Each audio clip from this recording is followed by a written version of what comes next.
మరియు పట్టు పరిశ్రమ శాఖ మహబూబాబాద్ జిల్లా రైతులకు విజ్ఞప్తి చేస్తున్నారు.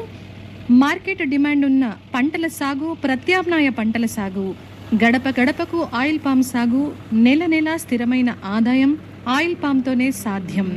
ఆయిల్ పామ్ పంట తెలంగాణ రైతుల కల్పతరువు. ఆయిల్ పామ్ గెలలు రైతన్న బంగారు కలలు. ఆయిల్ పామ్ సాగు ప్రతి రైతు ఇంటింటా సౌభాగ్యం.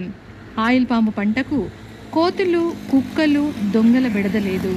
ఆయిల్ పాము పంటకు బైబ్యాక్ సౌకర్యం కలదు.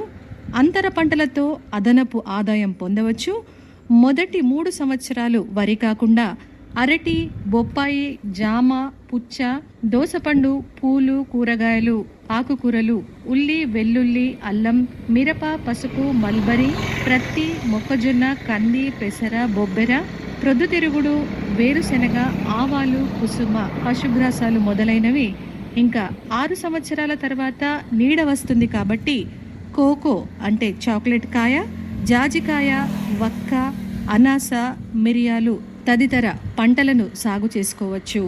మహబూబాబాద్ జిల్లాలో అనువైన నేలలు, వాతావరణం తదితర పరిస్థితులు అన్ని రకాల ఉద్యాన పంటలు, ఆయిల్ పాము, కూరగాయలు, పూలు, మల్బరీ తదితర వాటిని సాగు చేయడానికి అనుకూలంగా ఉన్నవి.